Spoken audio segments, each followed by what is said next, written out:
Welcome to 5 Minute videos.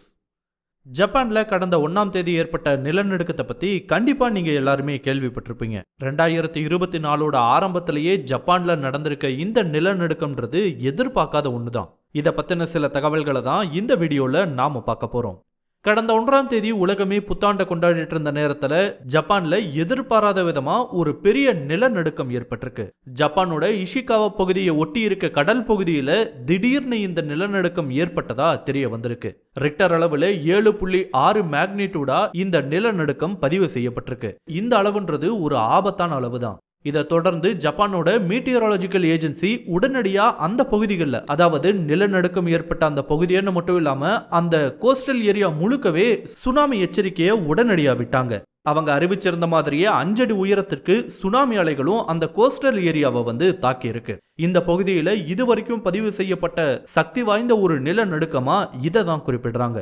இந்த மாதிரி பெரிய அளவிலான பவர்ஃபுல்லான ஒரு நிலநடுக்கம் ஏற்படும் போது அதன் தொடர்ச்சியா நிறையவே சின்ன சின்ன ட்ரெமர்ஸ் ஏற்படும். பொதுவா ஒரு குறைவான எண்ணிக்கையில தான் இது ஏற்படும்னு சொல்லுவாங்க. ஆனா ஒரு ரேர் கேஸ் சினாரியோவா இங்க கிட்டத்தட்ட 155 நிலநடுக்கங்கள் தொடர்ச்சியா ஏற்பட்டிருக்கு. இதனால பல வீடுகள் மொத்தமாவே அங்க இடிஞ்சு போயிருக்கு.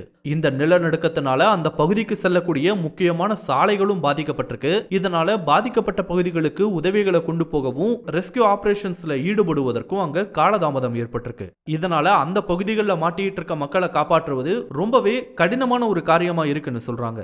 அந்த பகுதியை சேர்ந்த 1 லட்சம் மக்கள் உடனடியா அங்கிருந்து வெளியேறுமாறும் ஜப்பான் அரசாங்கம் உத்தரவிட்டிருக்காங்க. இது மட்டும் இல்லாம அந்த பகுதியில் இருக்க சில ஏர்போர்ட்ஸுமே நிலநடுக்கத்தால சேதமடைஞ்சிருக்கு. அங்க வர வேண்டிய பிளைட்ஸும் வேற இடங்களுக்கு ரீரூட் செய்யப்பட்டிருக்கு அண்ட் பல பிளைட்ஸ் கேன்சல் செய்யப்பட்டிருக்கு. சமீபத்தில் வெளியான ஒரு அப்டேட் படி இப்போ வரைக்கும் 62 பேர் இதனால இறந்து போயிருக்காங்கன்ற ஒரு தகவலை சொல்றாங்க.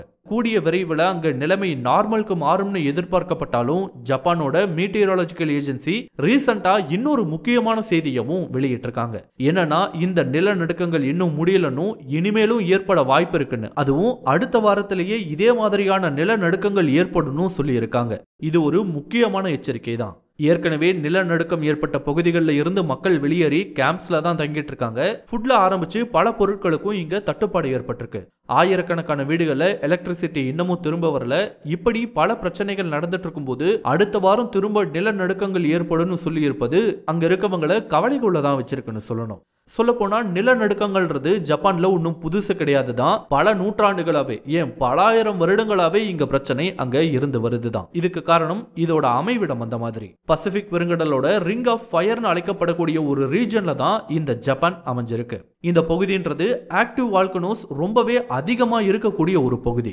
இந்த ரிங் ஆஃப் ஃபயர் பகுதியில் ஏற்படக்கூடிய நிலநடுக்கங்களோட எண்ணிக்கை உலகத்தோட மற்ற இடங்கள்ல ஏற்படக்கூடிய எண்ணிக்கையை விட ரொம்பவே அதிகம். அதே மாதிரி இங்க தான் பெரிய அளவிலான நிலநடுக்கங்கள் ஏற்படுவதும் பதிவு செய்யப்பட்டிருக்கு. அது மட்டும் இல்லாம இந்த பகுதின்றது பல்வேறு டெக்டானிக் பிளேட்ஸ்னால உருவான ஒரு பகுதி. இதோட நகர்வுனாலையும் இங்க அதிகப்படியான நிலநடுக்கங்கள் உருவாகிட்டு இருக்கு. இப்படிப்பட்ட ஒரு ஆபத்தான பகுதியில தான் ஜப்பான் அமைஞ்சிருக்கு.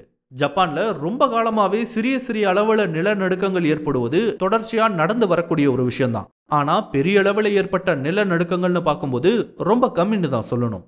அப்படி சமீபத்தில் ஏற்பட்ட முக்கியமான ஒரு நிலநடுக்கம்னா 2011 ஏற்பட்டதை சொல்லலாம். அப்ப ஏற்பட்டது உண்மையாவே ரொம்ப பெரிய நிலநடுக்கம் தான். ரிக்டர் அளவிலேயே 9 பாயிண்ட்டுக்கு அது பதிவாகி இருந்தது. இந்த நிலநடுக்கத்தால ஏற்பட்ட உயிரிழப்புகள் கம்மிதானாலும் அதன் தொடர்ச்சியா ஏற்பட்ட சுனாமியால ஏற்பட்ட உயிரிழப்புகளும் பாதிப்புகளும் ரொம்பவே அதிகம். ஆயிரக்கணக்கான மக்கள் சுனாமியினால மட்டுமே இறந்து போனாங்க. அப்பதான் ஜப்பானோட ஃபுகுஷிமா அணு உலையில விபத்து ஏற்பட்டு அந்த ஃபெசிலிட்டியே யூஸ் பண்ண முடியாத அளவுக்கு போச்சு. அதன் தொடர்ச்சியா ஏற்பட்ட விளைவுகளால அந்த பகுதிக்குள்ளேயே மனிதர்கள் செல்ல முடியாத ஒரு நிலையும் ஏற்பட்டிருக்கு. இன்னமும் அங்க இருக்க நியூக்ளியர் வேஸ்ட் ஆகட்டும், அதை ட்ரீட் பண்ண பயன்படுத்தின நியூக்ளியர் வேஸ்ட் வாட்டர் எல்லாம் என்ன பண்றதுன்னு தெரியாம ஜப்பான் குழப்பத்துல தான் இருக்காங்க. அதை பத்தின சில கான்ட்ரோவர்ஷியலான நிகழ்வுகளும் கடந்த காலத்துல நடந்தது. 2011 பதிவு செய்யப்பட்ட இந்த பெரிய நிலநடுக்கத்துக்கு முன்னாடி எப்போ ஜப்பான்ல ஒரு பெரிய நிலநடுக்கம் ஏற்பட்டுச்சுன்னு பார்க்கும்போது 1885 இப்படிப்பட்ட ஒரு நிலநடுக்கம் ஏற்பட்டிருக்கு. அப்போ ஆல்மோஸ்ட் 1,40,000 பேர் இறந்து போனதா ஒரு தகவலை சொல்றாங்க. இப்படி டைம் பை டைம் ஜப்பான் நிலநடுக்கத்தினால பாதிக்கப்பட்டு தான் இருக்கு. டெக்னாலஜி எல்லாம் வளர்ந்ததுக்கு அப்புறம் இந்த மாதிரி ஏற்படக்கூடிய நிலநடுக்கங்களை தாங்கக்கூடிய வகையில ஜப்பான்ல கட்டிடங்களும் ரொம்ப காலமாவே கட்டிட்டு வராங்க.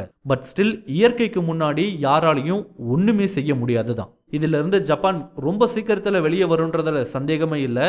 ஆனா அங்க அடுத்த வாரத்துல ஏற்படலான்னு ப்ரெடிக்ட் செய்யப்பட்டிருக்க நிலநடுக்கங்கள் தான் இப்போ ஒரு புது ப்ராப்ளமா இருக்குன்னு சொல்லலாம். அப்படி ஏற்படாம இருந்தா நல்லதுதான். Let's hope for the best. Thanks for வாட்சிங்.